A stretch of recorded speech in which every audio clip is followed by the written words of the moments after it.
mais c'était juste pour wow, merci Sosengom, donc s'il vous plaît juste partager rapidement que affaire bi rapidement.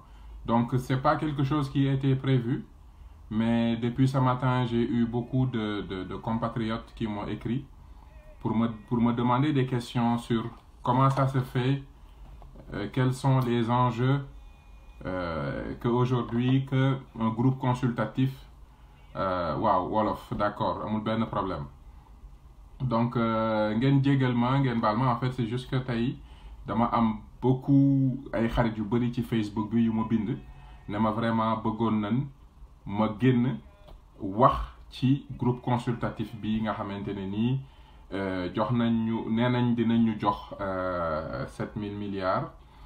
ñu bari di ma ci poser ay questions ma ne woon nag balaa ma fay nekk di tontu nit ñi à gauche à droite ma def benn sortie de 20-15 minutes rapidement juste rek pour éclaircir nit ñi parce que dina ci am solo dina am ci ni ma ko bëgg a defee dina am 5 points yu may soulever pour nit ñi xam concrètement lan moo xew, qu'est-ce qui vient de se passer à Paris.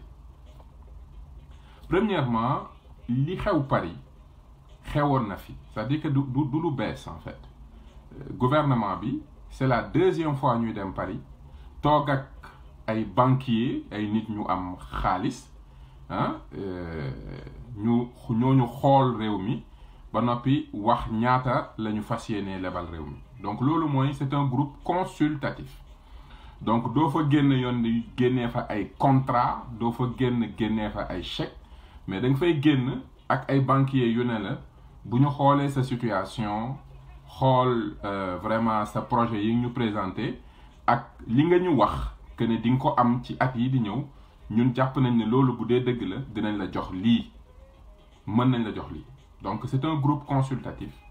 La preuve 2014 bañ fa demee lañ ñu digoon yëpp du lépp lañ jox réew mi daanaka je pense il y a même pas eu 50% de ce qui de li ñu waxoon ne dañ koy jox Sénégal joxuñ ko ko. Donc ay promesse la ay promesse yu nga xamante ne nii nit ki banquier mën na ko def. Man nit su duggee sama bureau ne ma écoute voilà sama situation financière mais dans 2 ans maa ngi xaar ay contrat pétrole dans 3 ans pétrole bi war na ñëw maa ngi xalaat sama recette tollu nii.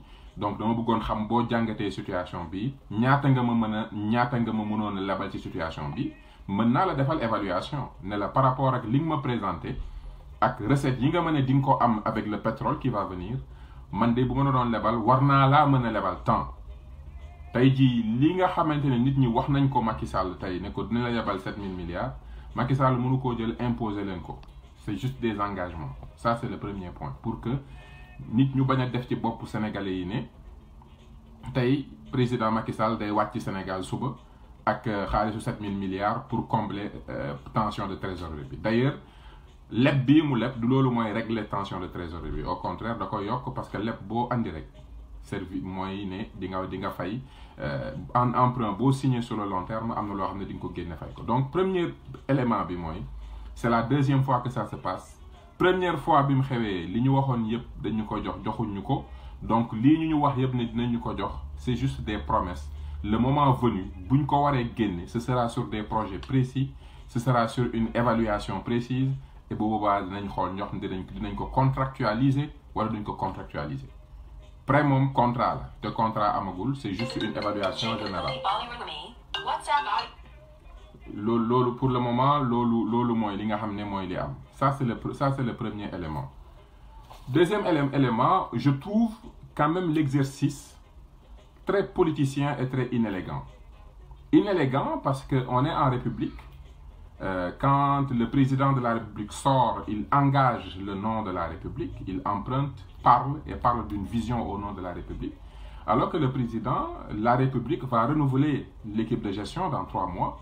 Xamuloo ndax yaa fi toogaat xamoo ndax keneen dina fi toogaat donc c'est pas très élégant c'est pas très républicain que nga jug di def ay discussion naan da ngay leb lu naan yow tu aimerais que nit ñi wax la lu ñu lay lebal ci vision bi nga am alors que ne yow leer na ni xam nga ne vision bi xëy na bu ci yàlla àndee wala yàlla bañ ci ànd vision bi du vision boobu moom mooy continuer dans les années qui viennent.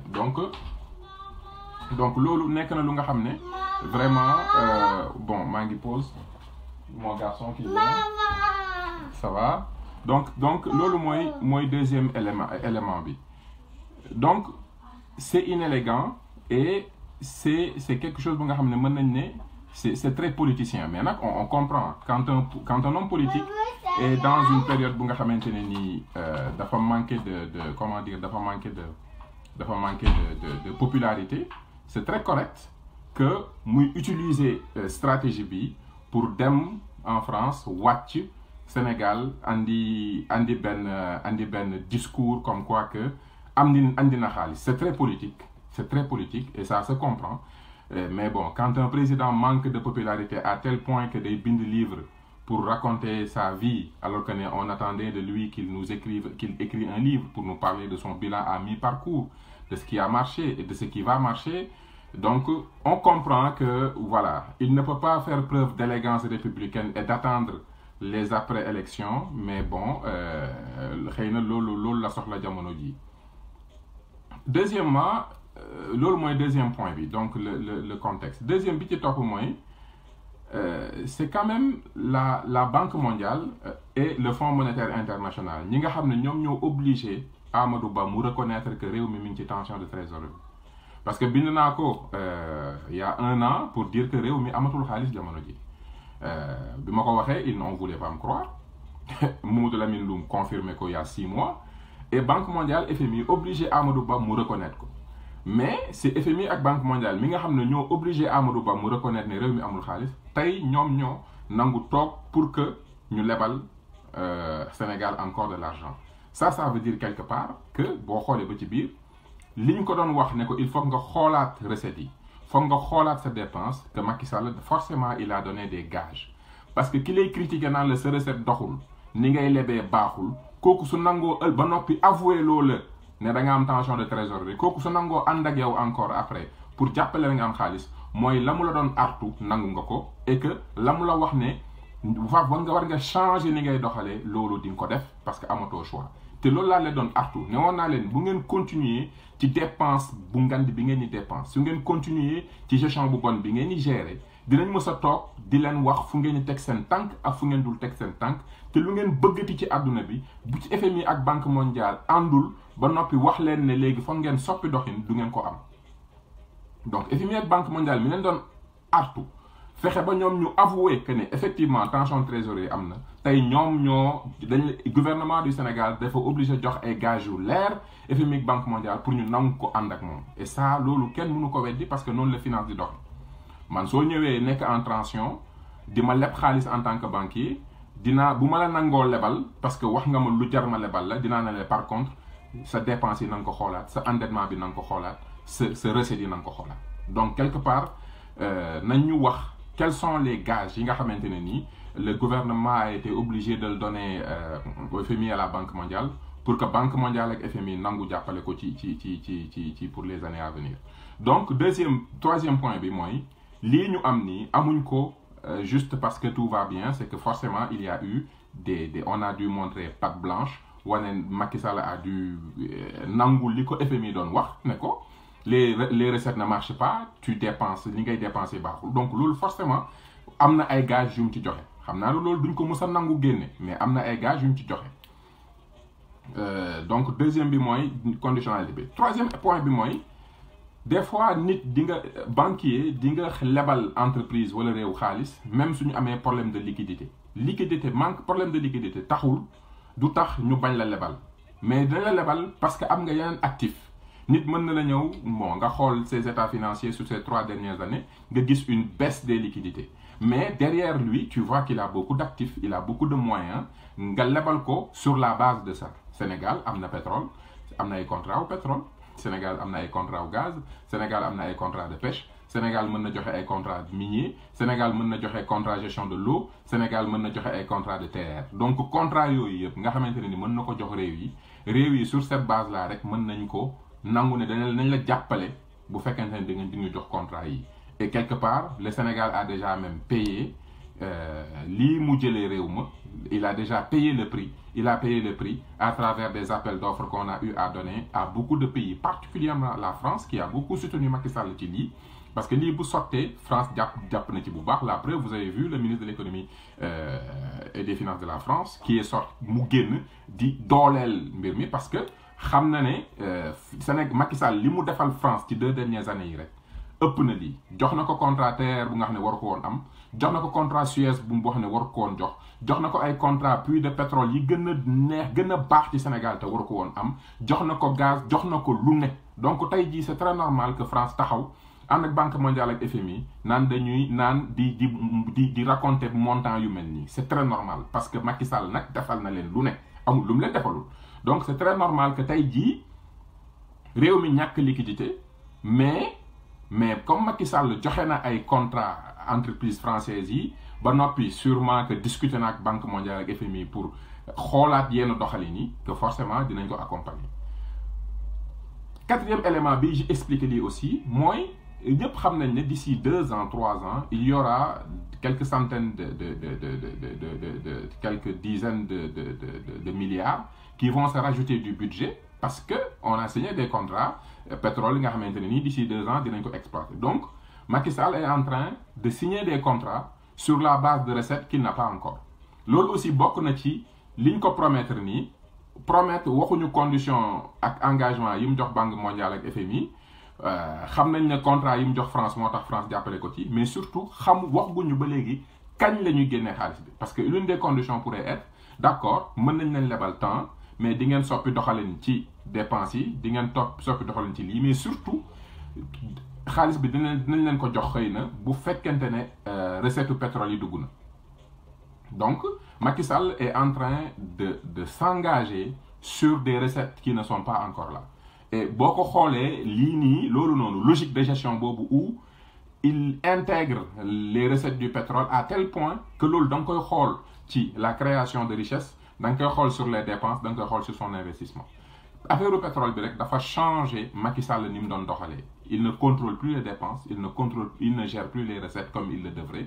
Tout simplement parce que xelam bi yëpp mi ngi ci li pétrole bi du sotteeku te loolu bokk na ci danger pétrole bu amee ci réew nit ñi ils ont tendance à ne plus se concentrer sur une bonne gestion de l'activité économique un bon contrôle bu baax des dépenses ba noppi xool fi ñuy investir parce que comme pétrole day dugg moom day andi xaalis Macky Sall est déjà en train de s'endetter sur la base du pétrole qui va venir donc voilà encore ce qui montre donc réalité du pétrole donc boo ngeen xoolee quelques points yi ma leen wan premièrement war naa leen ne et fi may terminer parce que bëgguma vraiment lii yàgg là c'est juste quelques minutes laa bëggoon joxe pour leeral bopp nit ñi xam réalité bi Macky Sall on nous a pas prêté de l'argent parce que l'économie va bien au contraire Macky Sall a emprunté près de li mu emprunté ci ay milliards le stock de la dette est passé de 2000 à près de 4000 milliards les gens parlent de 10 000 milliards qu'il a investi durant son premier mandat.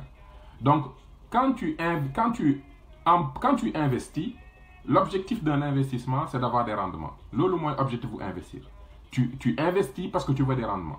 Un chef d'entreprise investit parce qu'il veut des bénéfices. Un chef d'État investit parce qu'il veut créer ce qu'on appelle un boom économique. De manière indirecte, quand tu empruntes et que tu investis, tu cherches un boom des activités économiques parce que l'État, de manière indirecte, a droit à 30% des bénéfices réalisés au niveau du pays. L'État a droit à 18% des dépenses. Donc, la fiscalité, c'est de l'argent qui va rentrer dans les caisses de l'État. Donc, un homme d'État intelligent et conscient de comment marche l'économie va emprunter pour investir dans l'économie, créer un boom de l'activité économique et que ça va se sentir sur la croissance en volume des recettes. Donc, foofu la wax ji nekk foofu la élément foofu la stratégie bi nekk maintenant bu ñu xamee loolu nañu xool première année de 2001 à 2008 l'activité économique du Sénégal a connu une progression vraiment intéressante c'est-à-dire que l'activité économique recettes yi nga xamante ne ni ñu ngi koy prélever ci économie bi 30% des bénéfices 18% des transactions mooy TVA ak yooyu ça a généré 590 milliards loolu doon généré en 2001 8 ans après ça a généré 1130 milliards donc boo xoolee 590 1130 on parle d'une augmentation mooy courbe de croissance de l'activité économique en volume et qui génère à travers les recettes une augmentation de 100% des recettes. Donc sénégalais yi ils sont capables de doubler les recettes sur une période de 8 ans def nañ ko de 2001 à 2008 li may wax nii ku télécharger loi de finances 2001 ak loi de finances 2008 mu xool volume des recettes mu comparé ko day gis ne on est passé de 590 environ vers 1130, soit une croissance de près de 95%. Donc les Sénégalais sont capables de doubler le volume de l'activité économique sur 8 ans s'il n'y a pas de crise économique, s'il n'y a pas de problème. Macky Sall, lui, quand il est arrivé, de 2012 à 2019, les recettes sont passées de 1400 à 2500, mais dama koy wàññi def ko 2400 parce que Macky Sall saa bu la waxee dina am 100 ans ci recette wàññi ci 110 parce qu'il est en tension. Donc boo jëlee 1400 milliards 2012 moins que 2400 ça fait 1000 milliards 1000 milliards boo ko rapporté à 1400 c'est une marge de progression des recettes de 60%. Donc on voit la différence fondamentale. Le premier mandat année de grâce de Abdoulaye Wade sur 7 ans, Abdoulaye Wade a pu assister les Sénégalais et les Sénégalais ont pu doubler les recettes 100%, 590 1130. Macky Sall 1400 2400. Donc une augmentation fii 100%, fii 40, fii 60%. Donc da ngay njëkk a jàng ne on a emprunté te Wade emprunté wul li Macky emprunté Macky moom moo raw ñëpp ci emprunt. Il a fait exploser le service de la dette, le stock de la dette. Il dit qu'il a investi dans l'économie pour qu'il y ait un boom de l'activité économique. Pourtant, bu ñu xoolee ce que les recettes, ce que 30% des bénéfices et 18% des transactions ont généré durant ces 8 premières années yi fi toogee, on a une sous-performance de moins 40%. Donc li may wax nii c'est très important mooy l'élément bi gën a leer ci wane ne l'activité économique sous Macky Sall, les Sénégalais ont sous-performé. On a sous-performé en termes de création de richesse. De 2001 à 2008, les recettes sont passées de 591 à 1130 et quelques, soit une croissance de près de 100%.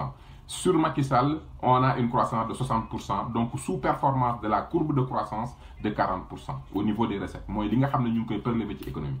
Donc loolu moo lay wan ne tey bu ñu lebalee c'est pas parce qu'il y a une activité économique. Pire encore, comme Macky Sall dafa def ci xelam ne pétrole baa ngi ñëw, Macky Sall dafa jëloon engagement ne dina am sobriété dans la gestion, c'est-à-dire que ne dafa accusé woon Ablaye Wade ne ko Ablaye Wade li mu fay salaire dafa ëpp, li muy fonctionnaire dafa ëpp. Donc loolu yow boo ko waxee ba Sénégal yëpp dégg ko boo ñëwee waroo yokk fonctionnement waroo yokk personnel mais engagement boobu comme dafa def ci xel mi ne pétrole maa ngi ñëw en tant que gestionnaire il n'a pas respecté cette règle. Macky Sall a fait passer les dépenses de personnel de 443 milliards à 743 milliards. Donc en 7 ans bi mu fi toogee yokk na ci dépenses de personnel 300 milliards. Fonctionnement 644 milliards la ko fekk mu yóbbu ko 896 milliards teg na ci 260 milliards. Service de la dette Wade mi ngi ko bàyyi 347 milliards Ablaye Wade Macky Sall yóbbu ko 863 milliards. Gis nga boo boolee 300 milliards li mu yokk ci personnel yokk 262 milliards yi mu yokk ci fonctionnement boole 510 milliards yi mu bokk yokk ci bor bi soo ko boolee ça te fait un peu plus de 1000 milliards. 1000 milliards c'est exactement les recettes, l'évolution des recettes. Les recettes ont quitté 2012 1400 yegg 2500 2400 donc 1000 moo ci yokk 1000 boobu au lieu mu jël ko bañ a yokk le fonctionnement bañ a yokk le personnel investissement sax emprunt mënut a ñàkk mais personnel ak fonctionnement mu bloqué ko pour dégager benn 500 milliards injecté ko ci économie pour soutenir l'activité économique des Sénégalais defut loolu lu ruus rek mu def ko ci personnel def ko ci fonctionnement ba noppi di leb te xamul ne problème mu leb mooy te loolu day tontu ci lii ñu lebal nit ki boo nekk leb boo demee leb signer un contrat de 1000 milliards war a fay 100 milliards par année dis-toi que ne weer wu ne di nga génne 10 milliards ci say recettes.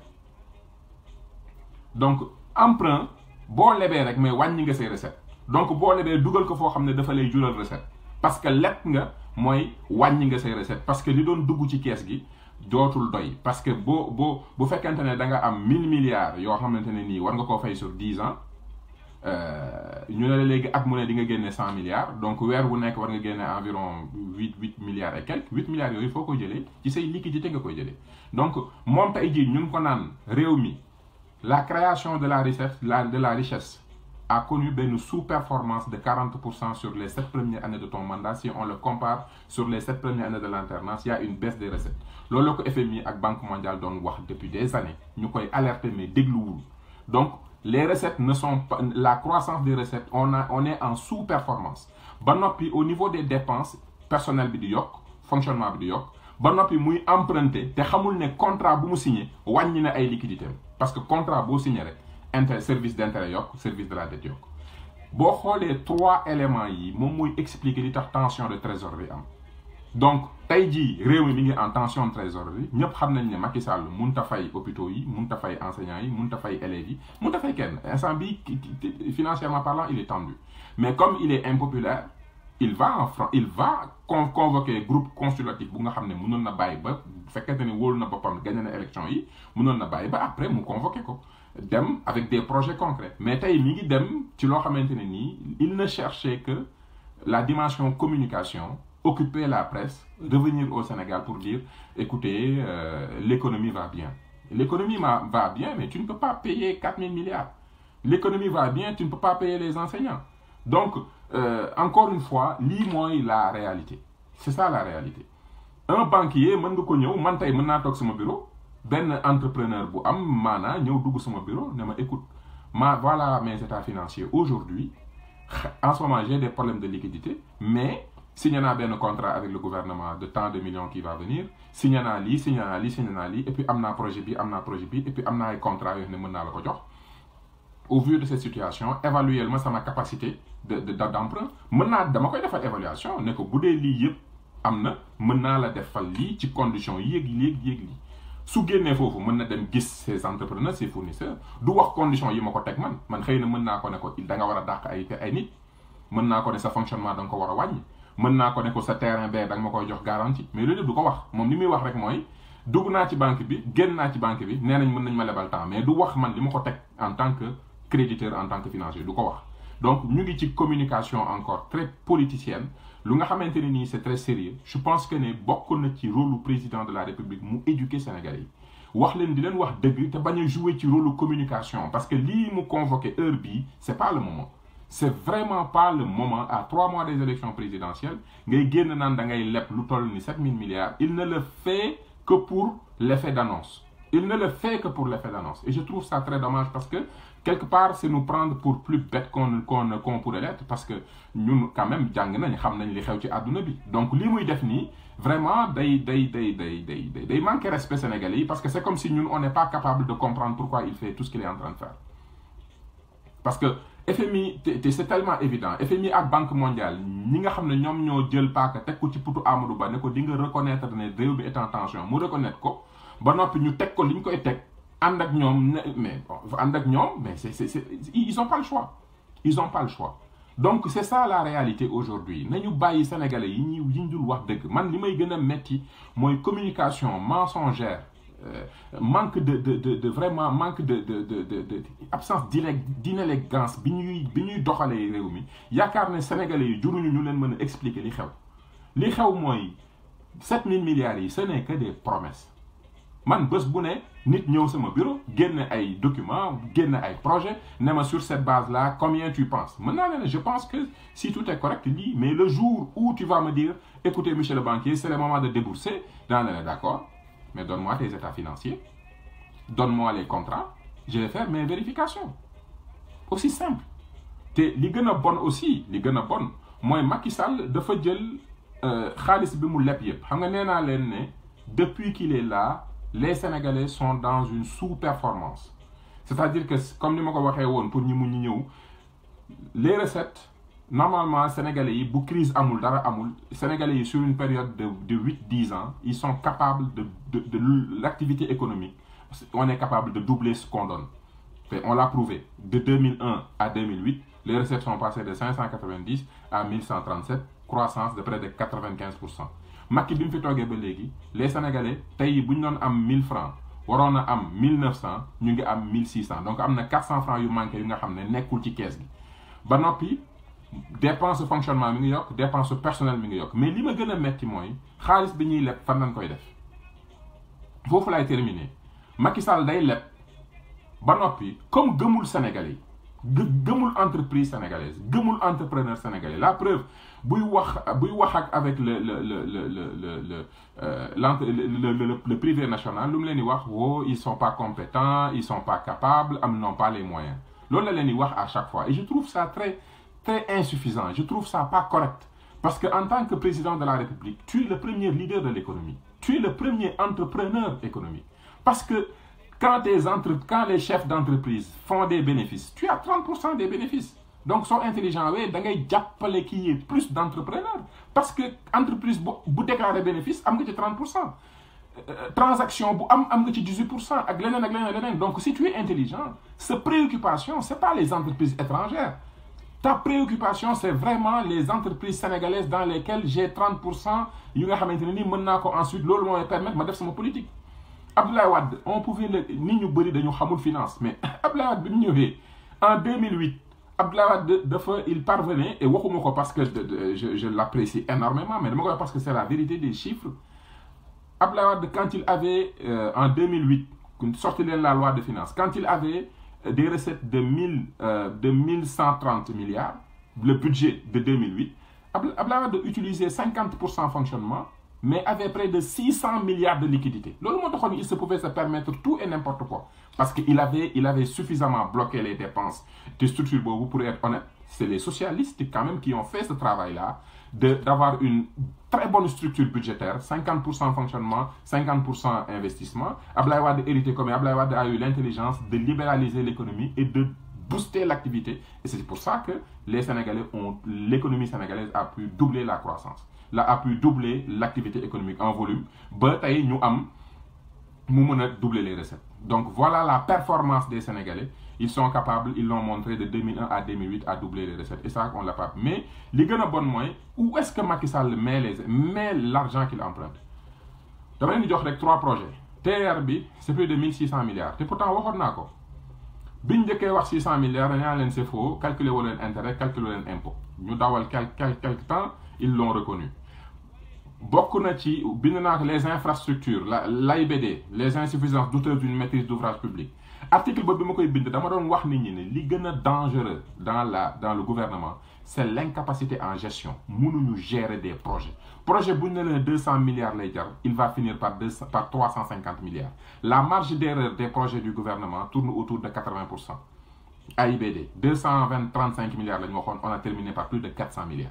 Donc, man loolu sax la gënoon a ragal que les taux d'intérêt. Parce que xam naa ne projet bu ñu la wax jàngat ak étude bi ci bi nga war a def pour que nit ki boo ko joxee projet bi du am lu changé ba mu ñëw naan la defal ma avenant du ci am. te problème mu TER bi li tax mu jógee 1200 dem ba 1500 1600 mooy li ñu leen wax temps yi.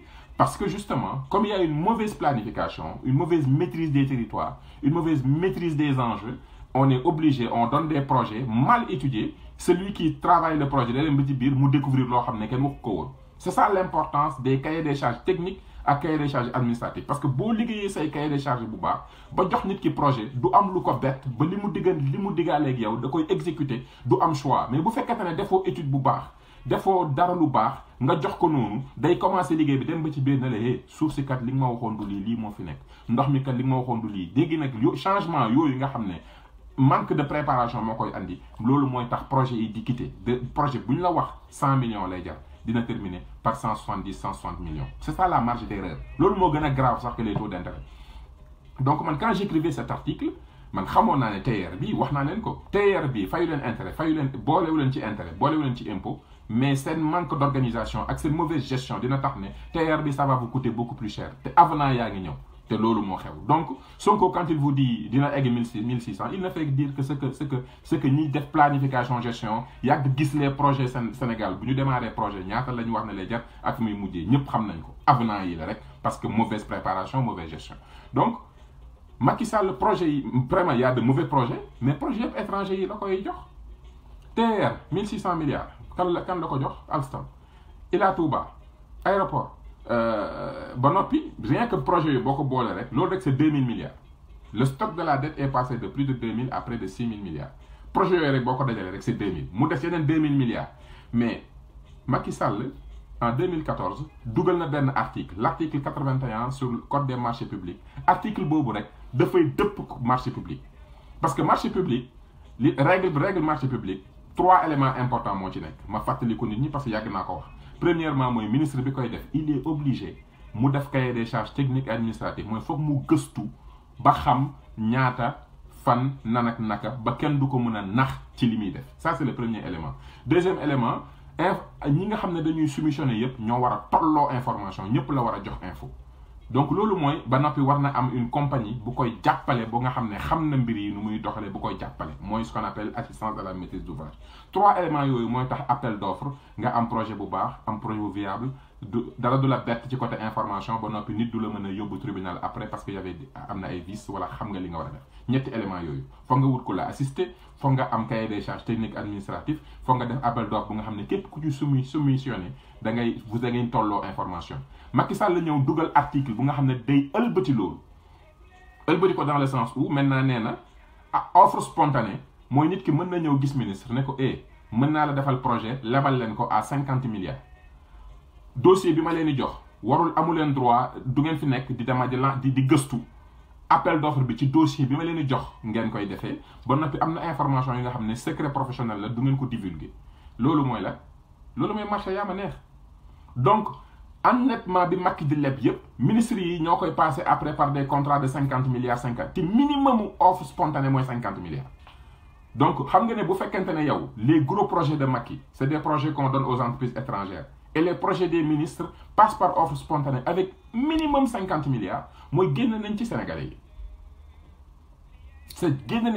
yi donc pour résumer premièrement Sénégalais yi dañ leen di exclure ci ni ñuy joxee contrat yi parce que Macky Sall moom gëmul subventionner ay entreprises jàppale ay entreprises di leen financer gëmul loolu li mu gëm mooy projet yu ko may second mandat projet yu ngand ak projet yu yemambaay projet yu ngand yeeg yemambaay yi yu ngand yi moom moo koy passé directement négociation directe gis nañ Alstom gis nañ Thierno Alassane Sall les puits de Total li tax mu démissionné c'est parce que avant même que ministre bi di toog nit ñi di étudier Macky Sall dessiné woon na ba noppi.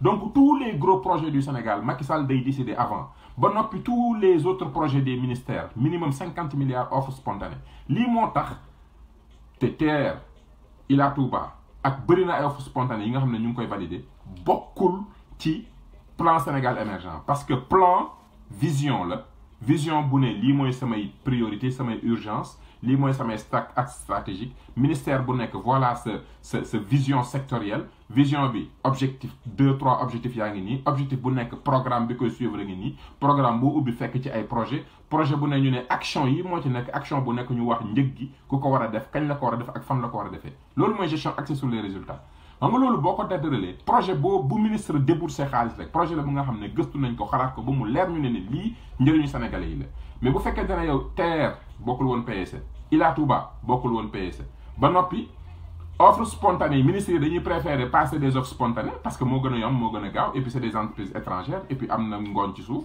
nañu waxante dëgg ñoo xam nañ ne xew donc facilement loolu moo tax on est en train de dévier l'ensemble des projets donc aujourd'hui réew mi pilotage à vue la et début d'année Macky Sall ne comme ren ji mu ne dinañ leb 1400 milliards cette année ministres yi commencé di wër ku leen di leba kuy ñëw def offre spontanée ñu jox la projet yi tout ça sur le dos des Sénégalais bokk na ci li tax réew mi mënatul dox mooy Macky Sall day wut di leb te xamul ne li muy leb yëpp day wàññi liquidité te loolu preuve bi mooy bi fi Abdoulaye Wade nekkee 2012 bi mu fi jógee Wade bu sur les recettes 347 milliards dong la doon jox banquiers yi mais Macky Sall bi mu ñëwee dafa jógee 347 dem 863 donc 500 milliards de plus yu nga xam ne waroon naa mën a des ci compte ci xaalisu Sénégal ñu seet ci éducation santé wala leneen ñu def ko fa mais ñu ngi koy fayee bor ci yan projet TER Ila Touba ak offre spontanée c'est ça la réalité. Donc aujourd'hui pour récapituler on a une sous-performance de la création de richesse de moins 40% par rapport ak premier mandat première alternance moins 40% parce que les Sénégalais ont pu doubler les recettes par l'activité économique. Aujourd'hui, l'activité économique ne permet de générer que 50-60% de plus. Donc voilà ben manque à gagner bu duggul ci caisse gi loolu la FMI ak Banque mondiale doon alerté. Deuxièmement, Macky Sall daf ne woon sobriété du yokk personnel du yokk fonctionnement yokk na ci personnel 300 milliards yokk fonctionnement 262 milliards ba noppi dane woon day investir ci sénégalais yi li mu leb yëpp ci étranger yi la koy investir te li mu leb tax na ba tey jii li ñuy fay yokku na de 500 milliards ba noppi li muy leb yëpp près de yeneen 10 000 milliards jox na ko ay projets yu nga xamante ne nii y a que les étrangers qui gagnent des projets au Sénégal ak les proches du pouvoir à coût de 50 milliards minimum. Donc voilà comment emprunt yi di génne et bu demee te comme nag il a pu donner pas mal de projets à la France et que bon léegi xam naa sûrement il a donné des engagements à la banque mondiale ak FMI bi ñu fi ñëwee ba mu avoué que ne tension de trésorerie am na donc toog nañ ci biir nekk ñu wax ko ne ko tension am na léegi lii mu nangu donc ils vont encore endetter le Sénégal sur des choses yu nga xamante ni nii ñun suñu priorité mooy naka la ñuy yokkee entreprise yi le petit sénégalais bi nga xamante ne il a besoin d'un 120 millions ou d'un 200 millions pour lancer benn champ kooku loolu moo ko intéressé c'est petit. Il faut lancer des projets que les Sénégalais peuvent réaliser. Il faut lancer des projets que les Sénégalais peuvent réaliser et former les Sénégalais pour qu'ils soient capables d'en prendre plus et encore. On a pris 1600 milliards def ko ci 50 kilomètres ci benn projet de 17 trains.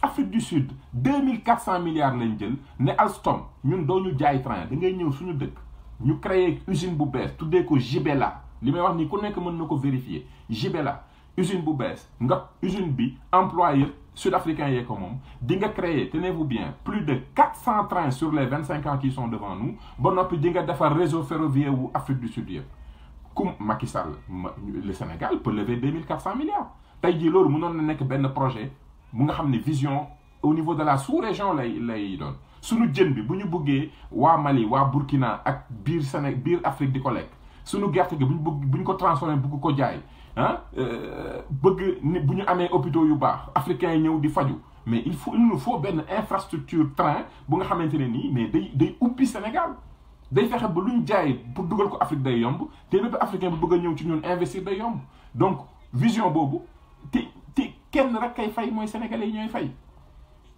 on paiera les intérêts on paiera dinañ rembourser capital bi wala dinañ leen jox ay contrat juteux c'est-à-dire que contrat boo xam ne exploitation puits de pétrole bu nga xam ne boo ko defoon appel d'offre nit ki proposé lu am solo tu vas le donner à la France di nga ko jox Turquie di nga ko jox keneen ak keneen parce que amoo choix ñoom dañ instant bi ñoom da nga leen a yoreel bor te mënoo leen a fay donc contrat bi foog nga def ci dara c'est comme ça que ça marche ay dons yi ñuy wax don taxawul y a pas de don les dons ça n'existe pas dañu ñëw naan le don je te fais des dons en réalité je te fais des dons de 250 milliards mais tu me donnes le contrat beneen contrat à un taux de temps donc ce que je te donne en don je le récupère ci appel d'offre bi France xamoon na ne mënut a gagner appel d'offre de l'eau avec Suez xamoon na ne mënut a gagner TER bi avec Alstom xamoon na ne mënut a gagner puits de pétrole yi xamoon na ne mënut a gagner gaz bi voilà 4 contrats ndox mi ñuy gérer TER bi nga xam ne ñoo koy réaliser pétrole bi ak gaz bi contrat yooyu yëpp France xamoon na ne bu demee appel d'offre Chine dañ koy dóor Inde dañ koy dóor Turquie dañ koy dóor xamoon na ko mais comme il fait des dons il gagne des contrats mais avec des montants mais qui frisent le ridicule. Et puis may terminer j'ai entendu le ministre de l'économie et de la France dire oui au nom de notre amitié on va mais vous allez suivre vous allez prêter l'argent mënu leen bañ lebal ñu xaalis parce que contrat pétrole yi ñu leen jox 2 puits de pétrole gaz contrat Suez sauver Alstom mais di ngeen ñu lebal vous n'avez pas le choix mënu leen bañ ba noppi ñun suñu réew de toutes les façons entreprise yëpp daanaka yéen a ko moom vous avez plus de 80% des entreprises yi nekk Sénégal étrangers yooyu ko moom pourquoi refuserez-vous d'investir dans notre pays de toutes les façons c'est vos entreprises qui vont tout prendre lu tax ngeen ñuy bañ di lebal di ngeen ñu lebal parce que de toute façon appel d'offre bu amee grand projet yëpp c'est pour vos entreprises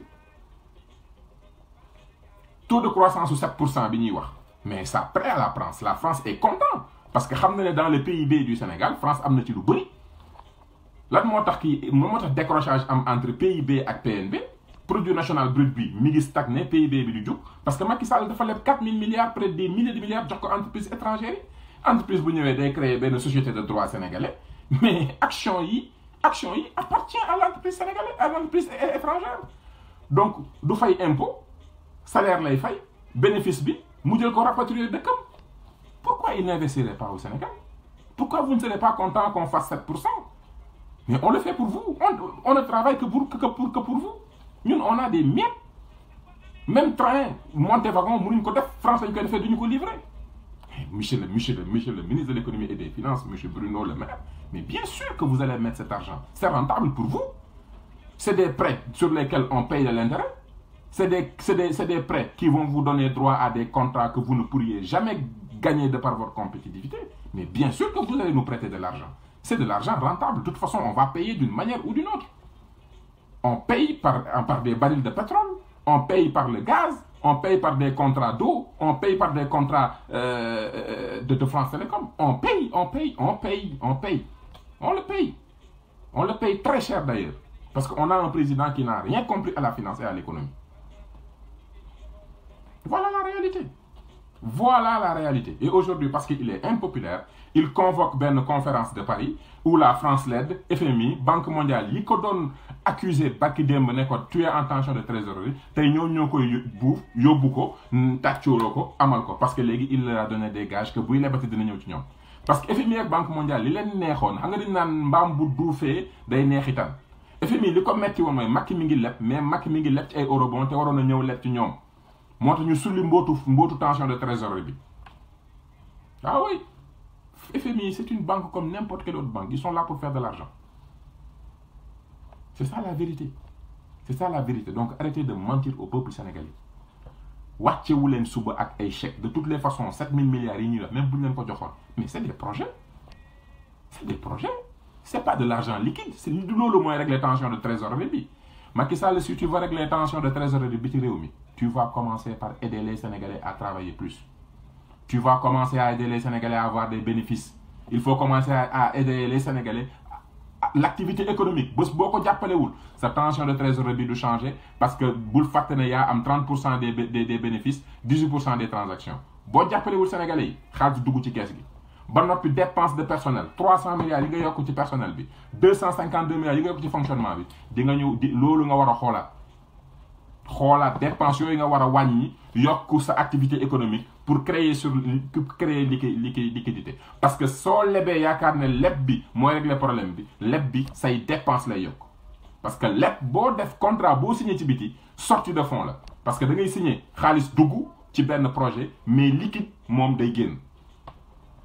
Liquide des gains. Un prêt a un impact négatif sur tes liquidités.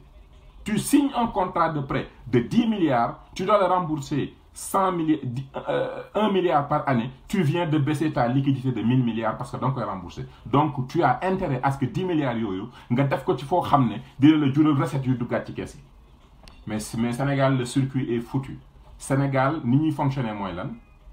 Dañuy tek deal quoi et puis quand tu connais da lay metti en fait parce que da ngay ñëw ñu ne la ma jox la l'exemple du TER ma koy génn ñi xam TER trésor français mooy ñëw ne bon je sors 200 milliards de trésor mooy génne xaalis ci jamono lebal donc le trésor français vient de se faire de l'argent parce que c'est un prêt intérêt bu ñu war a fay donc intérêt boobu fu ñu koy jëlee sur les liquidités des Sénégalais. Donc, premièrement. Deuxièmement, le Trésor, la France dit, va voir Banque africaine de développement, va voir Banque mondiale pour que nous lebal.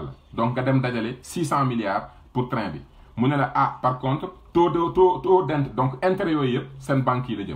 Khalis bi, nous avons le lebal. Yamouni fofu, nga fay impôt pour khalis bi dougou. Yamouni fofu, comme tu es très mauvais en gestion de projet, changement bu am ñu ne avenant, affaire bi yegg 1600 milliards.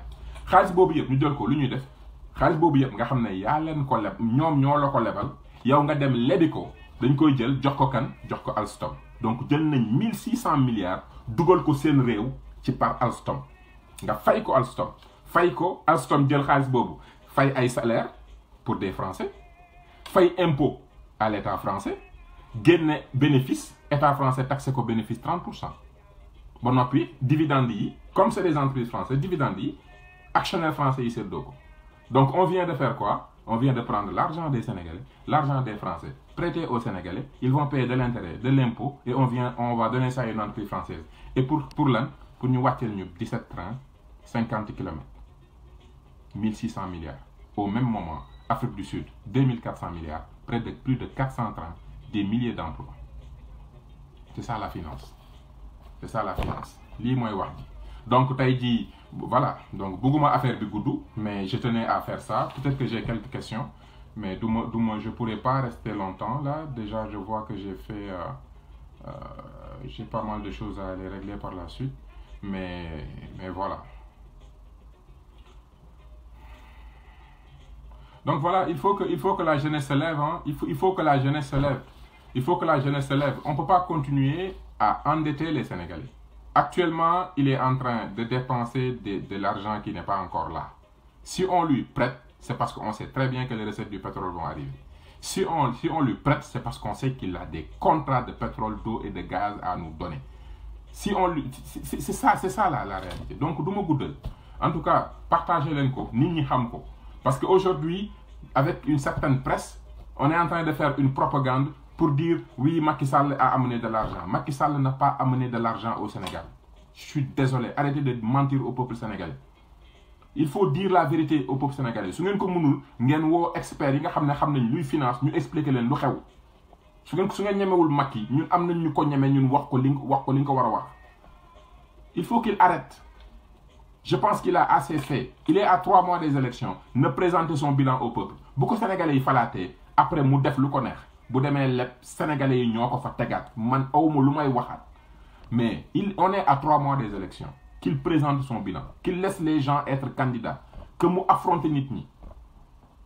Sur son bilan, sur sa vision, sur son endettement, sur la contre-performance de l'activité économique, sur son incapacité à gérer les dépenses du pays, sur le fait que le pays est en tension de trésorerie. Voilà le vrai débat. Donc il ne faut pas que nous polluions le vrai débat sur des faits, sur un bilan, sur des actes de gestion pendant 7 ans. Nous pouvons changer débat économique sur une promesse, ça ne tient sur rien. Tu penses qu'un banquier, parce qu'il te dit qu'aujourd'hui je pourrais te prêter, que le jour où tu te pointes, il va vraiment te le prêter? Là, ils n'ont pas voulu évaluer première sortie. En 2014, pourquoi ils n'ont pas voulu évaluer l'argent qu'ils ont emprunté? Les promesses qu'ils ont fait, on ne leur a pas tout donné. Ils n'ont même pas eu 50% de la promesse. Tout le monde peut faire des promesses. Macky Sall y compris. Quelles sont les promesses qu'il nous avait faites? Est-ce qu'il les a tenues? Non. Qu'est-ce qui nous dit que la France, avec les gilets jaunes, avec la situation de la France, qu'est-ce qui nous dit que la France va être capable de débourser cet argent pour l'investir dans notre économie?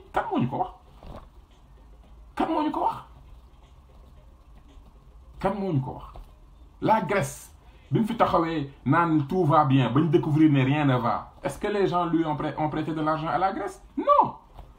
Donc aujourd'hui, Macky va en France, fait un discours. Il n'y a pas d'audit. Venez nous auditer. Qu'il fasse un audit pour voir est-ce qu'il y a tension de trésorerie ou pas. L'économie il y a une contre-performance au niveau de l'économie. Les dépenses augmentent de manière extraordinaire et la dette est captée par les entreprises étrangères.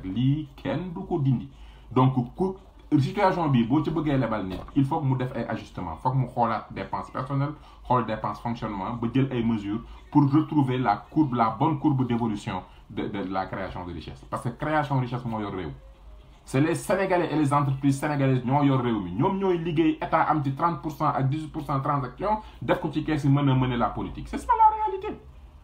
Audit bobu nak du ngeen ko mësa nangu ku len ko def. Et vous allez le faire en complicité avec les États qui aujourd'hui ont def ben opération sur notre économie. C'est ça la vérité. Donc wax len Sénégalais yi deug. Amadou Ba waron na am lu muy rouss. Mak mu taxaw ñu nan la dëkk bi toj na. Toj nga réew mi nga bañ. Mamadou Lamine Loum confirmé li ma doon wax depuis 2017 maa ngi leen di wax ne leen attention tension de trésorerie endettement inconsidéré bi ak mauvaise gestion des projets yi bu ngeen ci continuer ci réew mi vous allez au mur. 2017 la copine. Les gens me prenaient pour un politicien qui veut un poste. Et la preuve la preuve sénégalais yi li ma metti mu sénégalais yi mooy am na benn complexe bu bon bu nekk ci ñun bu nga xamante ne nii seen mbokk ak seen frère suy wax su leen di alerter du ngeen ko déglu da ngeen di préférer bu ko Mamadou Lamine waxul wala Banque mondiale waxuñ ko journaliste duñ la sax may nopp parce que dañu xeeb suñu bopp alors que ne ñun bu ñuy waxante dëgg on ne s'écoute pas depuis 2017 maa ngi leen naan leen xool leen projet yi ngeen di dépenser xool leen endettement bi vous allez mettre le pays en tension de trésorerie tey mi ngi nii et aujourd'hui il continue li ma wax nii kenn du ci dindi virgule du ngeen ko ci dindi c'est vos propres documents. Regardez l'évolution des recettes de 2001 à 2008. Regardez l'évolution des recettes de 2012 à 2019. Regardez combien d'argent vous avez injecté via la dette. Regardez l'évolution des dépenses. Vous verrez que pourquoi vous avez une tension de trésorerie. Di ngeen ko gis kenn du leen ko wax. Donc ma leen di remercier encore une fois. Oui, samedi prochain inchallah dinañ ñëw comme niñ ko defee woon dugg ci yeneen dimension.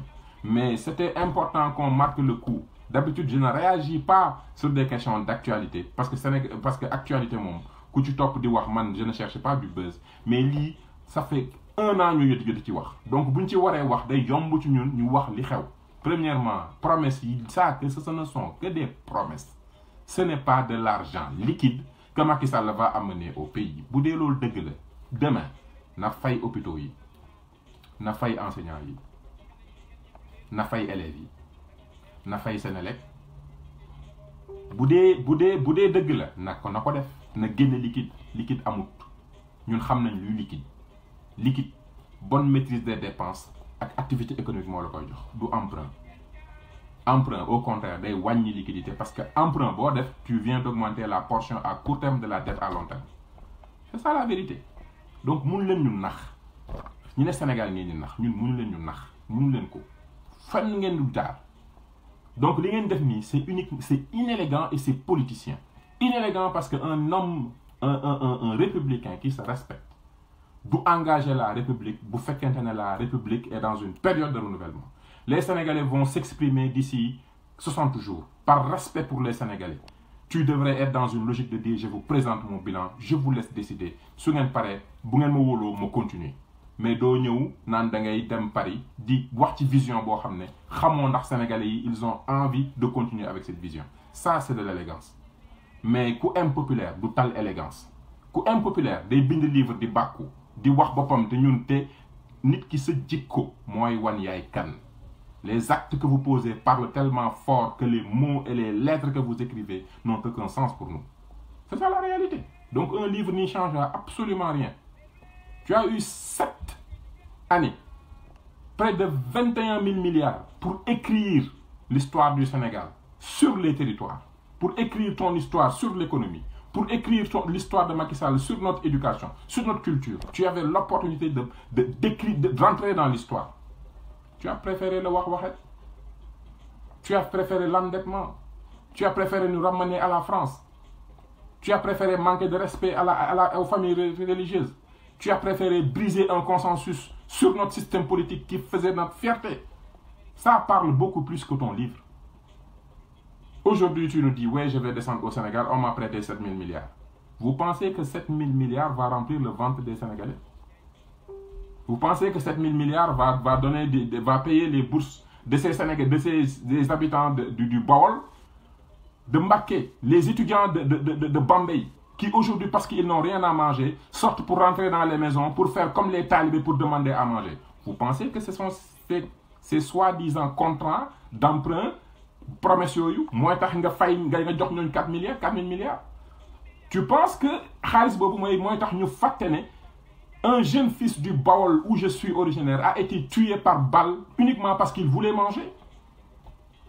Vous le pensez véritablement? Vous le pensez véritablement que promesse yi communication politicienne bi mooy tax nit ñi dem faju dem ñu accepter couverture maladie universelle? Vous le pensez alors que les caisses des hôpitaux sont vides? Vous pensez que promesse yooyu mooy tax ngeen mën a fay enseignants yi nga xamante ne nii école privée yi nga xam ne ils sont venus combler le déficit de service public? Vous pensez? Vous devez des milliards à Senelec ba noppi vous voulez nous faire croire que l'économie marche. Vous pensez que xaalis boobu mooy tax ngeen mën a jënd agriculteurs yi ils ont énormément travaillé Ils ont produit beaucoup d'arachides. L'arachide ne vaut plus rien dans ce pays parce que vous n'avez pas été capable de mettre en place une industrie qui va valoriser la production agricole. Aujourd'hui, les agriculteurs sénégalais sont punis pour avoir produit plus. Vous pensez qu'on va oublier ça? Que la politique politicienne va changer quoi que ce soit? Vous pensez que nous, on ne sait pas que si aujourd'hui vous avez donné notre gaz à la Mauritanie, c'est parce que xam nga ne Mauritanie am na ay usine de poisson, bëgg nga ñu jël ay doomu ngeen dar jox leen licence de pêche nga dem fa négocier parce que comme toi tu as raté l'industrialisation du Sénégal et que Mauritanie au moins a réussi les usines de farine de poisson, léegi moom foog nga jël waa ngeen dar wutal leen ay licence. Vous pensez que nous on n'a pas compris?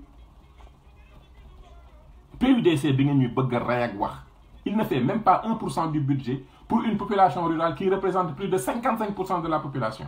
Vous pensez qu'on n'a pas compris? Vous pensez qu'on n'a pas compris? Vous pensez qu'on n'a pas compris? Que la politique, c'est que de la communication. Je suis désolé. La politique, c'est pas que de la communication. C'est pas que de la scène. C'est pas que nous c'est pas ça. Parce que derrière chaque acte que tu poses, il y a des gens qui meurent de faim. Ils meurent, Diourbel, Bambey, Wala Saint-Louis, des jeunes, parce que justement tu as choisi de faire des cartes d'identité à 50 milliards au lieu de te dire les Sénégalais doivent manger à leur faim, au moins étudiants. Et pourquoi tu as été étudiant? Il faut arrêter cette politique paraître bobo, il faut que nous baillions. Quand les hôpitaux ont des dettes, c'est des gens qui meurent sur les tables des hôpitaux. C'est des infections qui se multiplient. Quand les enseignants n'ont pas leur salaire, c'est un enseignant boutok de classe, de xol élèves yu munta jangal parce que mi ngi bayyi ay problème kër ga. C'est ça que ça veut dire.